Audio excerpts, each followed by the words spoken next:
जय हुई आपका अंग्रेजों की। अब ये जो अंग्रेज कैसे-कैसे आए फिर? अब इन अंग्रेजों के बारे में भी जानना ज़रूरी है। दरअसल में अंग्रेज तो भारत में बहुत प्राचीन समय से आते रहे।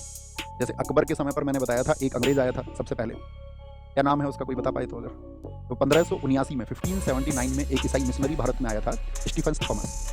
1583 1583 में भी एक आया था मिशनरी, उसका नाम था रॉल्फ फिंच। तो ये अकबर के टाइम पर आए थे सारे लोग और इन्होंने जाकर के भारत की समृद्धता के बारे में बताया वहाँ यूरोप में।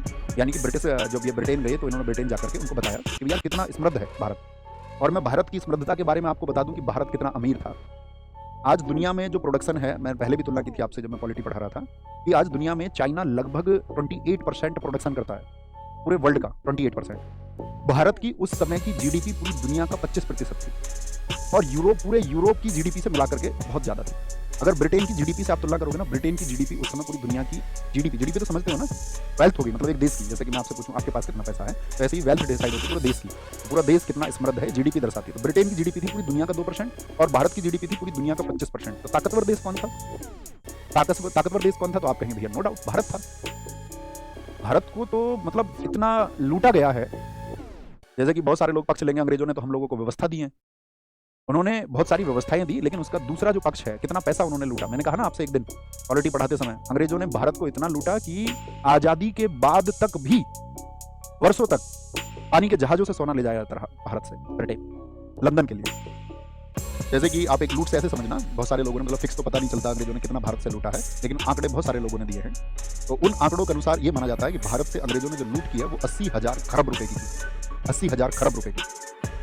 मतलब आप सोचिए, नादिर शाह जो एक ईरानी था 1739 में आया, नादिर शाह कितने रुपए लूट के लेके गया था उस समय? 70 करोड़ रुपए।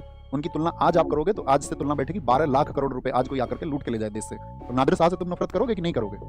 वर्तमान समय में कोई देश में आए और देश की संपदा का 12 लाख करोड़ रुपए लेके चला जाए, इतना लेके गया था नादिर शाह, तो लोग नफरत करते हैं उससे। ये ईस्ट इंडिया कंपनी 80,000 खरब रुपए लेके गई है यहाँ से लूट के तौर पर, व्यवस्थाएं देने के नाम पर। इतनी लूट की तो सोचिए कितना घृणा का काम रहा होगा। और हमारा देश जो सोने की चिड़िया वास्तव में था, जिसको सोने की चिड़िया हम कहते थे, पूरा विश्व भी कहता था हम क्या कहते थे, और वो हकीकत में सोने की चिड़िया थी, तो उसका दोहन किया गया। वो दोहन किस तरह से हुआ? अब वहाँ ब्रिटेन में भी व्यापारी लोग थे। 1588 एक बहुत इंपॉर्टेंट वर्ष है, इसको लिखना, कहीं किनारे पर समझा देते। अगर मैं आपसे पूछूं कि पुर्तगाल की सीमाएं किस देश से सबसे ज्यादा लगती हैं? स्पेन और पुर्तगाल। तो जो स्पेन है, स्पेन भी चाहता था कि उसका व्यापार बढ़े। तो स्पेन में एक राजा था फिलिप सेकंड। फिलिप सेकंड ने अपनी नेवल जो पावर थी उसको इतना बढ़ाया था कि उसने 130 जंगी जहाज बनाए लड़ने के लिए, जो सिर्फ किसके काम को करेंगे? समुद्र में लड़ने का काम करेंगे। अब इसके जंगी जहाजों को, उन जंगी जहाजों को कहा जाता था इनविंसिबल अर्मीडा, यानी कि अजय अर्मीडा के नाम से वो सेना थी, इसको कोई हरा ही नहीं सकता दुनिया में। और 1588 वो वर्ष है जब अंग्रेजों ने अर्मीडा विजय प्राप्त की, यानी कि स्पेन की सेनाओं को हराया। स्पेन के उस जंगी जहाजी बेड़े को अंग्रेजों की सेना के द्वारा हरा दिया गया। तो अंग्रेजों के अंदर एक उत्साह हुआ कि भाई अगर हम इनको हरा सकते हैं तो इनका जो व्यापार है उसको भी हम छीन सकते हैं। तो उन्होंने कई लोग भारत की यात्रा पर भेजे कि भाई भारत में यात्रा करके सिर्फ ये देख के आओ वहाँ व्यापार के लिए क्या स्थितियां हैं और क्या नहीं है। तो 3 बेड़े भारत में आए थे, याद रख लेना। कुछ वर्ष हैं आपका, एक तो 1588 क्या हम सब करें क्लियर हुआ, अर्मीडा विजय। अर्मीडा विजय, अर्मीडा विजय किसकी किस पर थी? अर्मीडा विजय में क्या हुआ था? अंग्रेजों ने किसको हराया? अंग्रेजों ने स्पेन को हराया। स्पेन को हराया।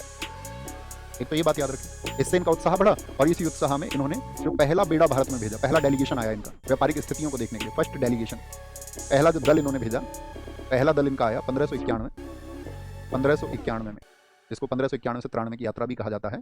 और ये यात्रा करने वाला व्यक्ति था जेम्स लकास्टर। जेम्स लकास्टर भारत में व्यापारिक स्थितियों को देखने आया कि व्यापार के लिए ठीक है स्थितियां या नहीं है, क्या स्थितियां, कैसे।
है।